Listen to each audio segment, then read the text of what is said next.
Hello everybody, I hope you're doing well. So I wanted to give you a quick update on the channel before the story starts. I don't know how many of you saw the community post, but I've been working on the Tales from the Gas Station series, and it's going to be featuring Mr. Creepypasta, Let's Read, CZ's World, Vivith22, Dusklight Radio, and We Try Horror. And I'm really excited for that one. I've been working on it for a little while, I've had a few issues with it, and it's almost done. I'm just finishing up a few things. But I wanted to post something for you because I know it's been a little while I've been working on that. And this is actually a story I was originally going to post back when I reached my 1,000 video milestone, but it got put off a little bit. But this is one of my favorite stories, and I really hope you like it.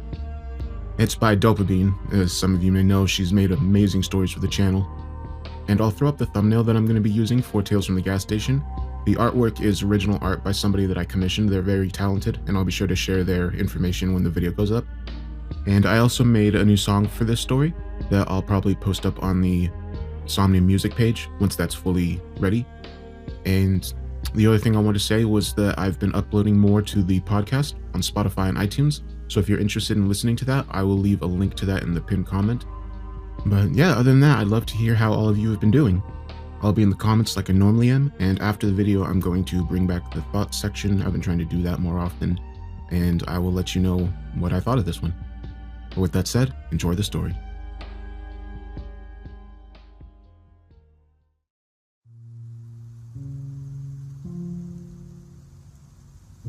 My mother had the most beautiful teeth.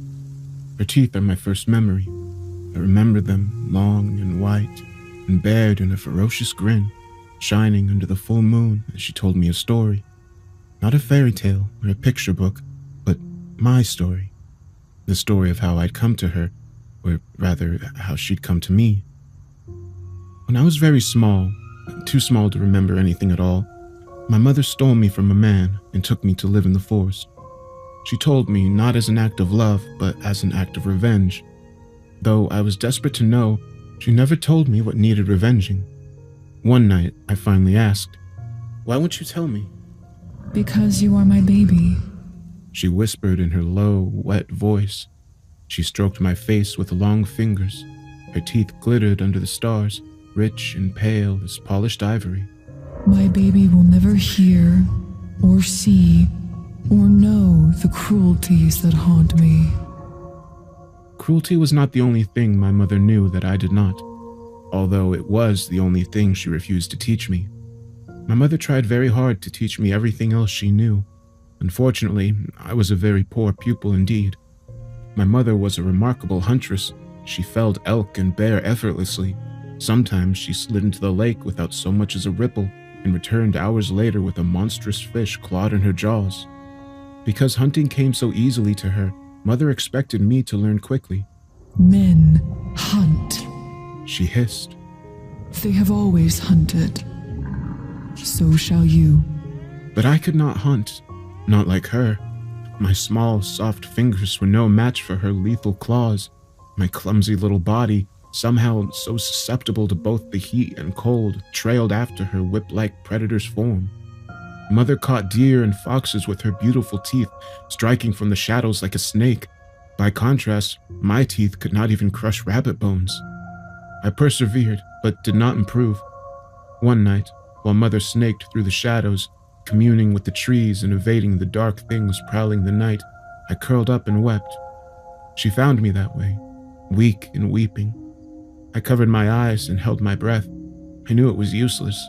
Mother could hear my heartbeat from the other side of the hill, so surely she knew I was crying. But that small scrap of pride was all I had. Mother stood there for a while.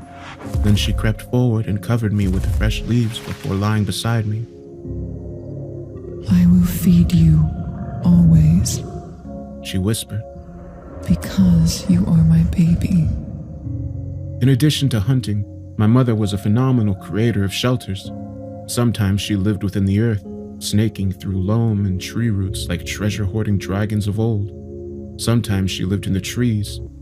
Many nights I watched in awe as her bones elongated and tore through her rough skin, stretching upwards to twist among the branches like an ancient spider god. I would wait patiently, sometimes for hours, as Mother communed with the spirits buried in the roots. And sometimes she lived in the shadows, creeping through the darkness to flesh out food and threat alike. My mother tried to teach me to dig burrows, but I could not dig like her. I was too small, too soft, and far too frightened of the bugs and moles that tunneled through the earth. She tried to teach me to live among the tree branches, to rest and listen as the redwoods murmured the long, strange histories of the earth. But my bones could not stretch like mother's. I could not twist my arms to match the branches. My skin could not interlock with the tree bark, and my blood was too sluggish to melt into the sap. So mother tried to teach me to live in the shadows, but the darkness terrified me. Every night I hid and wept, imagining the legs of centipedes crawling across my skin. All the night creatures reveled in my fear. Owls swooped down to taunt me. Bats torpedoed toward me, giggling in their shrill, squawking voices until mother slapped them out of the sky. Finally, mother realized the futility of these lessons, so she dug a deep burrow just for me. She lined it with leaves and slurped the worms and roaches from the walls. When she finished, I burst into tears. Why do you weep? Because you do everything for me. I knew the laws of nature. I knew the laws of the forest creatures and their young. Young that were weak were killed in the nest. Young that could not learn to fend for themselves were abandoned to die. I was weak and soft and coated in terrible, ugly scars. Why do you do everything for me? Because you are my baby. Mother slid forward, long, large hands sinking into the earth. She curled around me and pulled me close. Mother did not always live in the burrow with me. She roamed the mountains.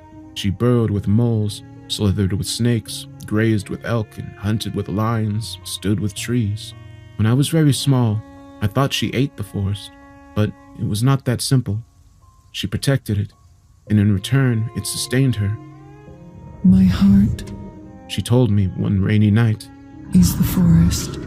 So this is how it must be.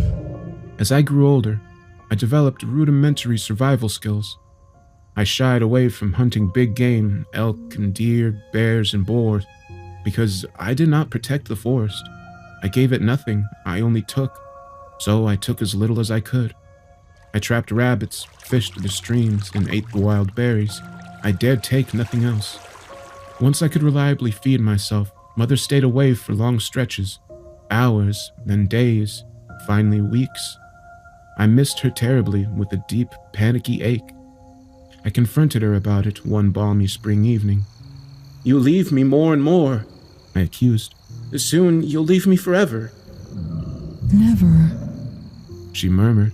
A breeze twined around us, raising goosebumps on my skin and rippling her long white hair. I will never leave you. But you do! You already do! Before you came, I lived among the trees, listening to their warnings. I slept in the warm earth as worms and centipedes nibbled my skin. I spent many of your lifetimes within the forest, little one. So many lives at a time that I forgot my own name. I do not leave you. I have left the forest for you. I didn't come here. You took me.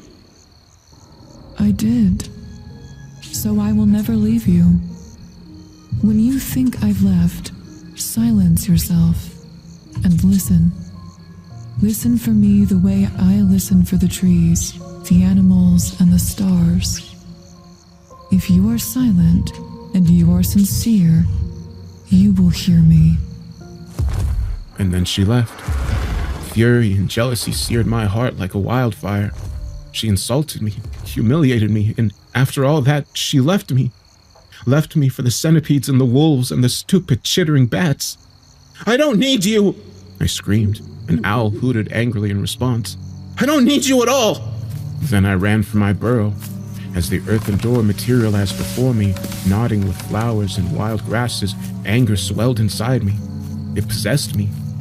This wild ball of misery born of my own endless fear and inadequacy, and it spoke to me. Why should you return to the burrow? It asked. Why indeed? It wasn't mine. It was Mother's. The entire forest belonged to Mother. Without her, the forest would have consumed me long ago.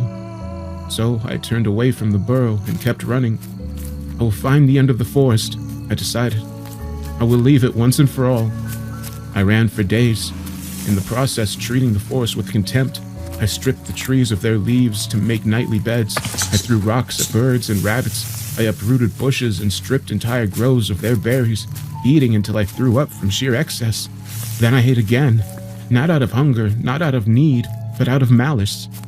And one day, long after spring ceded to summer in a verdant explosion of heat and greenery, I heard voices. I froze immediately. The only voice I knew was Mother's, wet and low, an earthy, rib-shaking whisper. These voices were nothing like Mother's. They were high and somehow infantile, with strange, shrill notes.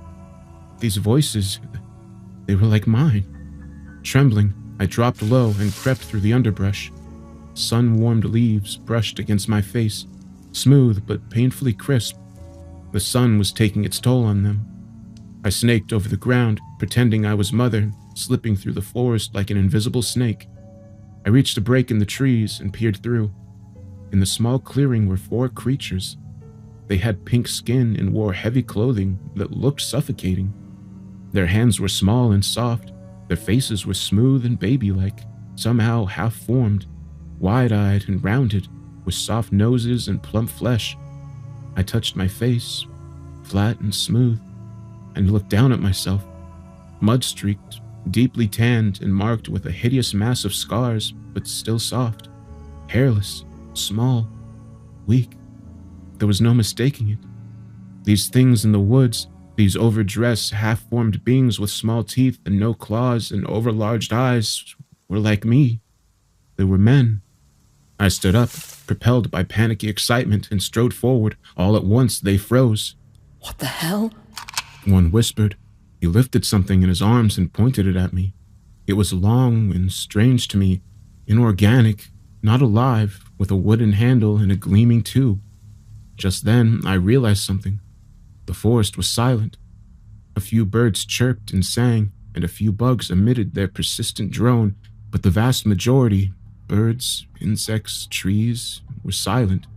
No rabbits, no deer, certainly no bears. These things, these creatures like me, these men, had silenced the earth. They'd stolen the forest from itself. We stared at each other for a long time as ever-growing summer heat filled the clearing like an invisible pool. "Mother?" I whispered. "Mother, please help me." She did not. So I turned and ran. The men immediately pursued. I could hear them yelling, crushing the undergrowth, stamping on blossoms and bugs, snapping branches as they ran. The forest's deathly silence was worse than a cry. "There it is!" One of them screamed. A second later, the forest exploded. A deafening boom shook the trees and ate through the air as pain erupted on my shoulder. I didn't dare stop or look. I pressed on, running and crying as the men came after me. The forest seemed to punish me for my earlier cruelty. Brambles scratched my legs, stones cut my feet, branches swiped at my face, leaving deep, stinging runnels. I thanked the forest for its kindness. I thanked it for punishing me rather than stopping me. The men gasped and wailed amongst themselves. What the hell is it? I don't know. Is it a kid? Look at his face. Look at his fucking face. That isn't a kid. Something suddenly filled my ears, drowning out the sounds of the men in the forest. A deep, musical rushing, like birdsong, transformed into a turbulent river.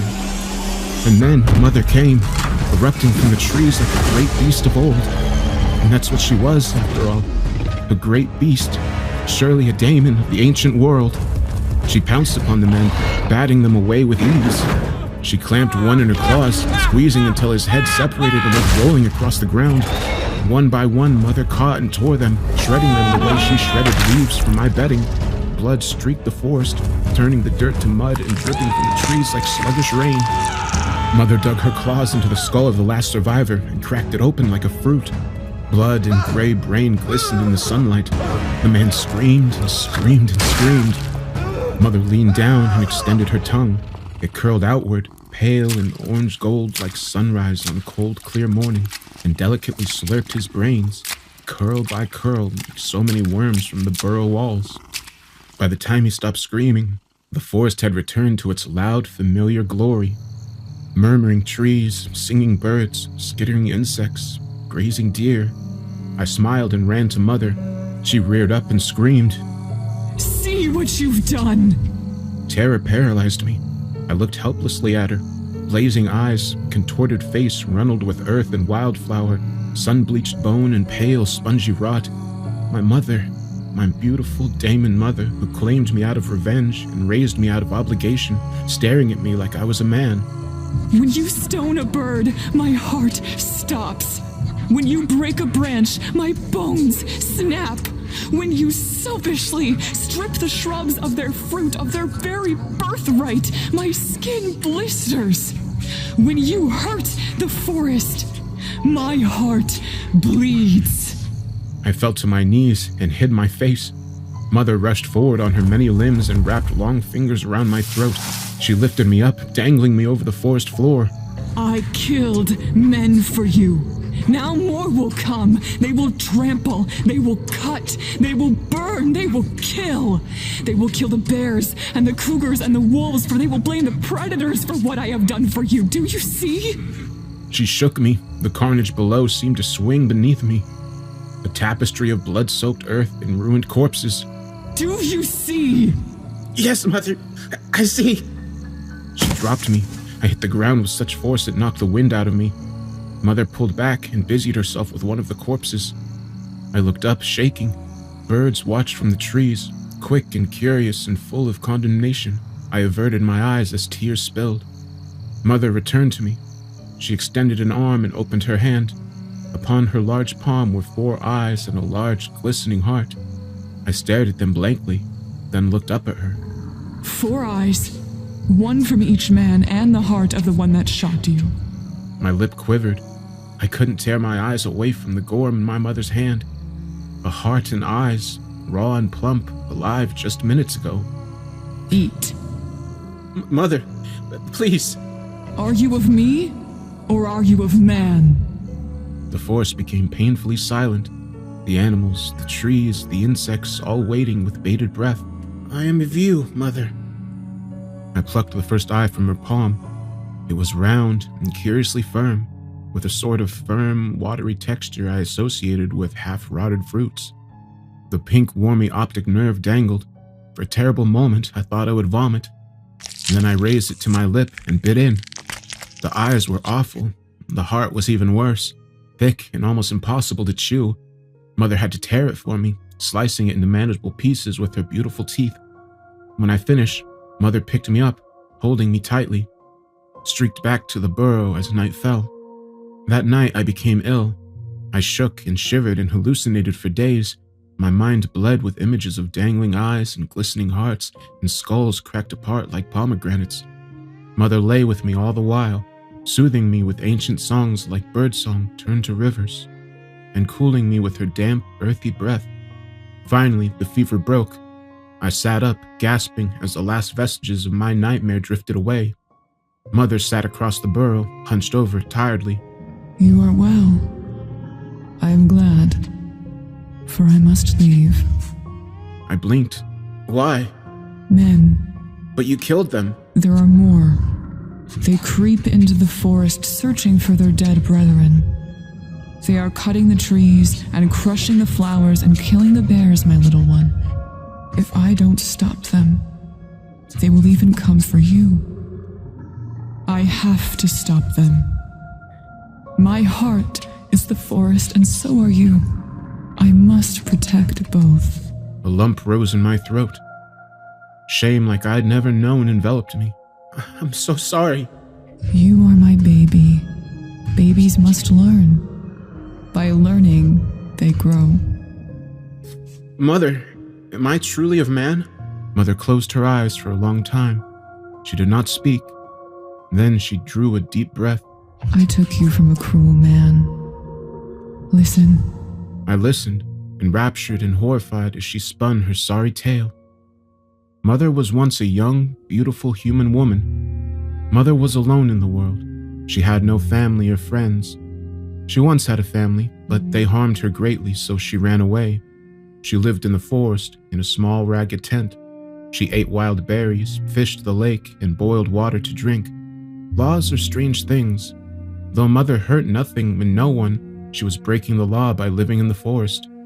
She was found and caught and imprisoned, separated from the trees and the birds. Mother faded quickly. Though she was only jailed for a short while, it nearly killed her.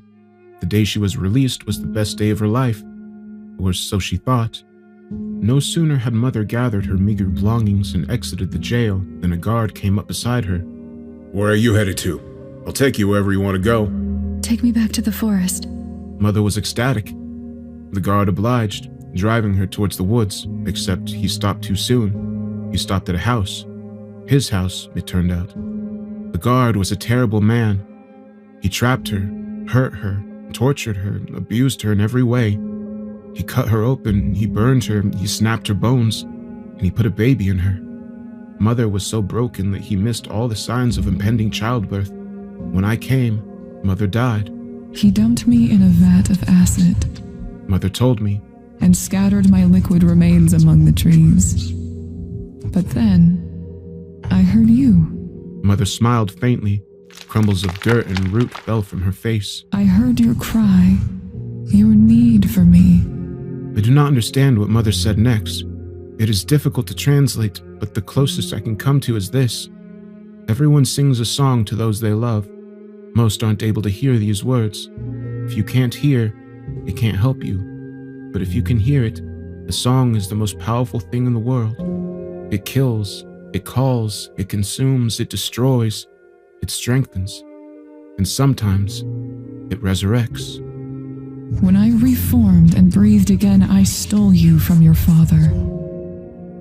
And then I brought you here because you are my baby. I wept silently because I didn't know what to say. I must go. The trees and the animals need me now. So remember, little one, when you are silent and you are sincere, you will hear me. Then she whipped around like a wolf, a snake, and a hawk combined, and left. She did not return. At first I thought nothing of it. I had made a terrible mess. I had summoned men. I had caused the forest to bleed. Mother had a great deal of work ahead of her, but summer slowly bled into fall, and still Mother did not return. When the first snow came, dry and cold, skittering across the landscape like powder, I knew something was wrong. The snows deepened, the forest drifted into winter sleep, cloaked in ice and fog. Every night I made myself silent. I mustered all the sincerity I could, and I listened for my mother's voice. It didn't come. I grew thin and sick. My skin burned even as I shivered. My chest grew congested, my throat so sore I couldn't sleep. My breath came in sharp, pained wheezes. Soon I became too weak to leave the burrow. I crawled to the doorway and ate snow for sustenance. I slurped worms from the earthen walls. It was not enough, and I knew it. Only then, in the quiet and peace and fear of approaching death, did I become truly silent. Only then did I hear the voice of my mother. I heard her in my dreams, the low, rushing voice like music made into water. "I am coming," she said. "I am coming because you are my baby." I smiled and slept. Next thing I knew, I was cold and wet and shivering, but awake. I shot up and screamed as my skin brushed the thick, flower-matted hide of my mother. I spun around, smiling, and froze. Mother lay beside me, panting. Blood seeped from 100 wounds, crusting her hair. The exposed bones in her face were crushed and concave, leaking gore and blood. Without opening her eyes, she smiled. I heard you. I heard your song. Tears blurred my vision. My chest began to hitch. I couldn't draw a breath. It was like I was sick again, drowning in pus and trapped fluid. Only I wasn't dying this time. Mother was. "Then stay. You have to stay, because you can hear my song." No. You needed to see me again. But you do not need me. "I need you, Mama. I need you." No. I killed all who would harm you. "But what about the forest? The forest will kill me without you." She chuckled. Her breath came, terribly fast and incredibly weak. You are of me. Remember, you are of me. You are my baby. My mother, my beautiful, ancient mother, drew a shallow breath and lay still. I lay beside her for many days. Then, when she began to stink, I left. A hiker eventually found me. A stupid, solitary hiker with a soft heart and a great deal of patience and no fear. When I learned to speak the words of men, the authorities lost no time in telling me that mother was not really my mother. They discovered the identity, at least in a manner of speaking through DNA. My real mother, they say, was a vagrant, a Jane Doe who lived in a tent in the national park. She was alone and defenseless, two things that attract human monsters.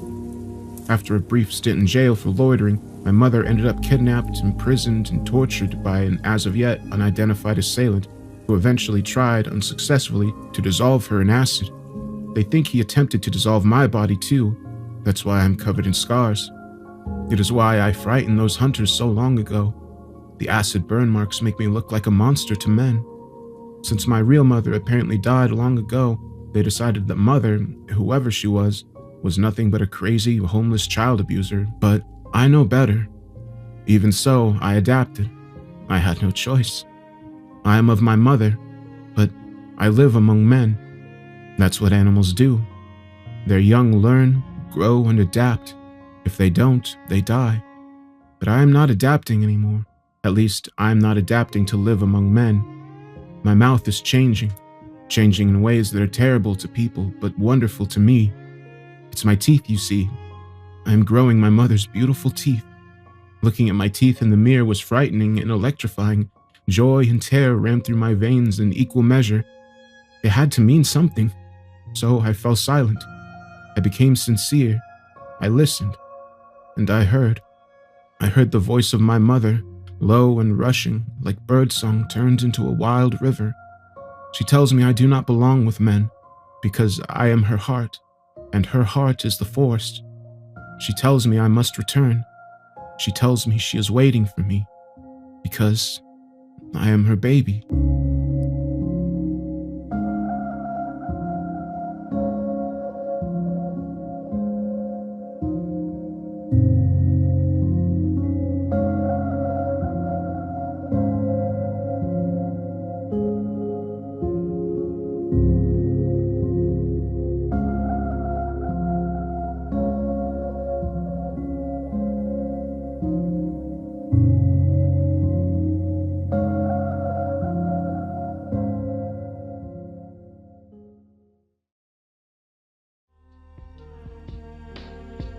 Alright everybody, so that's the story. It's definitely one of my favorites, and I really enjoyed the music that I made for this one. Well, I enjoyed making it. I hope you liked the song. One of the songs, the more cinematic version of the main theme is called Mother's Lullaby, and you can find it on my Somnia music page, which I'll link to.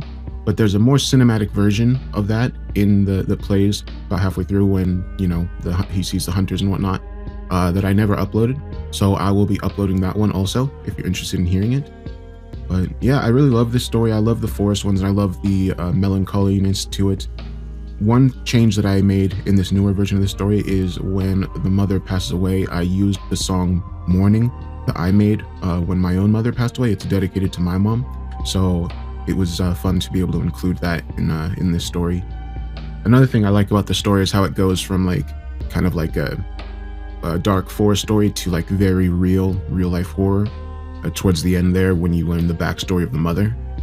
And I'll be sure to upload the piano song that I made that comes in about halfway through. Well, it comes in a few parts, but that's a new song that I made, and I'll be sure to upload that to the Somnia music page.